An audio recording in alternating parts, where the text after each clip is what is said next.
Hello, welcome. I'm going to walk you through installing the OpenFlame platform version 1.3.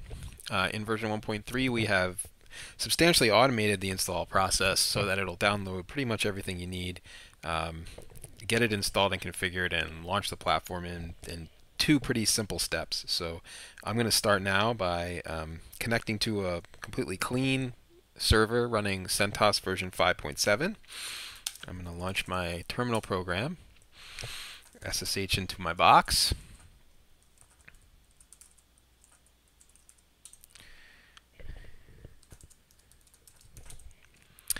And as you can see, I'm in as the root user. The first thing I'm gonna do is I'm gonna prepare a directory to house OpenFlame, and then I'm gonna go ahead and download the install package from firejack.net.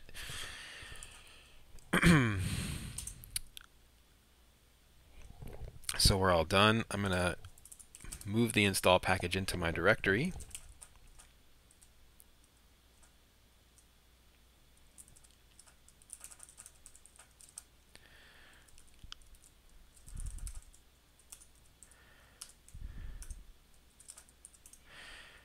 I'm gonna cd into OpenFlame, and I'm just gonna go ahead and unzip OpenFlame zip. And then I'm gonna go ahead and move the OpenFlame.zip back out so that I can take a look at the install directory. So what's in here is basically everything OpenFlame needs to install. All we're going to do is run the setup.sh program, which is going to install OpenFlame into the opt OpenFlame directory by default, and it's going to go ahead and download all the requisite packages such as MySQL, which it does first.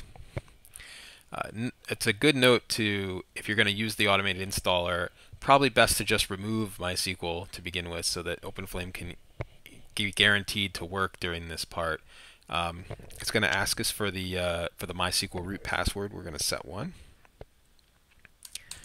I'm going to just set it to root for now.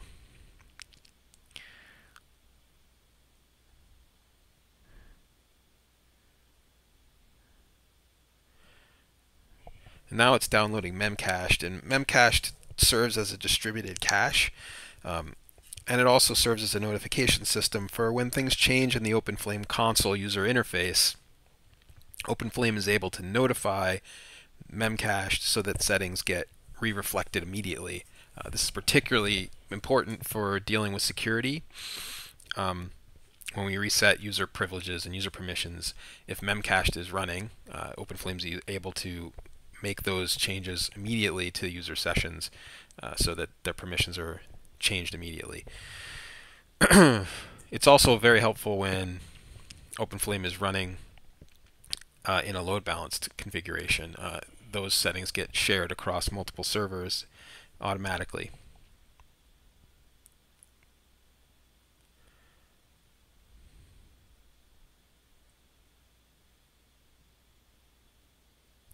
And depending on the speed of your internet connection, some of this may take some time to download. But generally, end to end, the entire installation process takes about 15 minutes.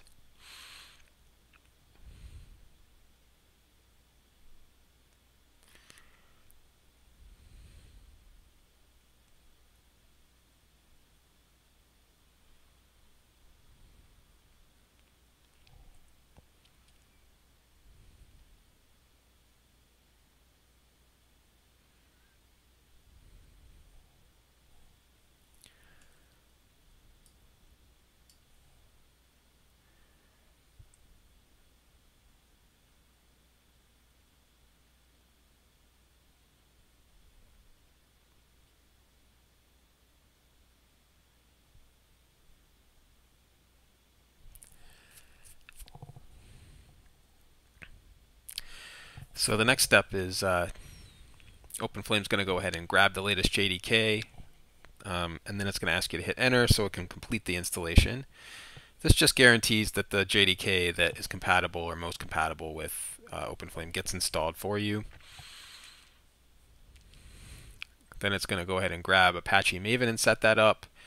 And then it's going to grab Tomcat and set that up. And at this point, everything is ready to go. OpenFlame's been registered as a service. Really, it's just Tomcat registers as a service. OpenFlame is a WAR file that lives inside of Tomcat, and most of the core services run from there. So now we're at step 2, which is really just the initial startup of OpenFlame. And on the first startup, OpenFlame will create its database. It will add all the metadata that it needs and to run the platform, and it'll initialize its openflame.properties file, which you'll find in opt openflame base once we're finished here. So I'm going to go ahead and start this, and then what I'm going to do is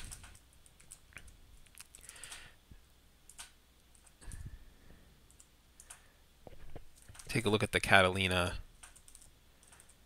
out log, so we can, and then I'll hit Shift F, and it's going to just keep showing me the end of the log. So the first thing OpenFlame's going to do is it's going to just deploy all of its services. So you can see it kind of publishing services and getting ready to load, and now it's blasting in its database and creating the data tables it needs, and now it's going to sit for a few minutes and just put in a whole bunch of metadata that OpenFlame needs to run. And this includes users, this includes the default roles, it includes all of the metadata for running the services, permissions.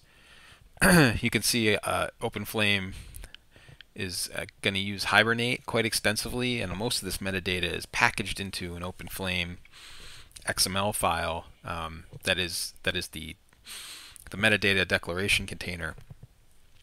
And the entire OpenFlame registry database is exportable and importable via that XML, that package XML file that we define. So one of the ways that we ensure that OpenFlame and all of its features work is we actually build OpenFlame and its console and services on the OpenFlame platform.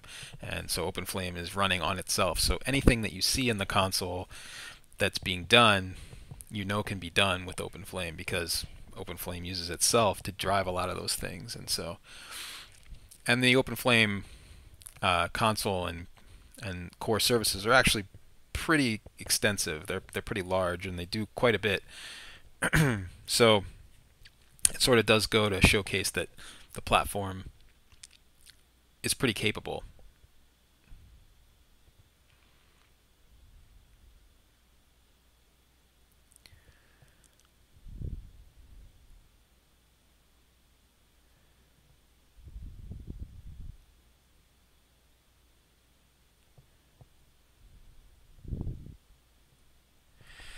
The other thing that this is doing is it is actually installing OpenFlame's built-in documentation.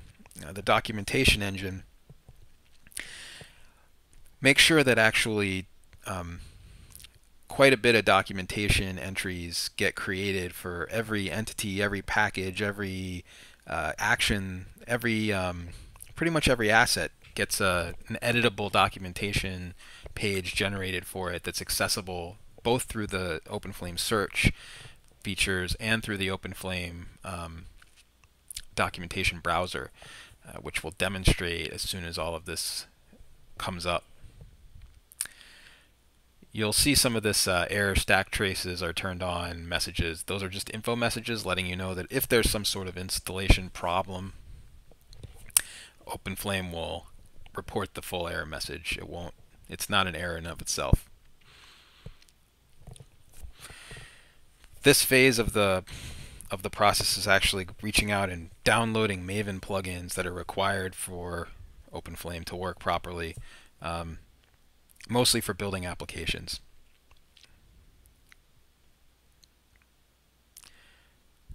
Again, depending on the speed of your internet connection and the speed of your mirror, this process could take 5 minutes, maybe 10 minutes at the most. But once it's completed, OpenFlame will report that the server started up successfully, and we can browse to the OpenFlame console and log in.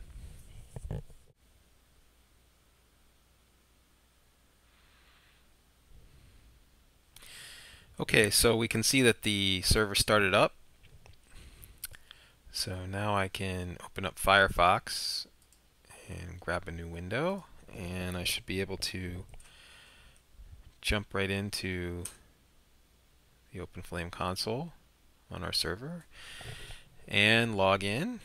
Even before I log in, I can push the Getting Started button, and it'll hop me into the read-only version of the OpenFlame documentation.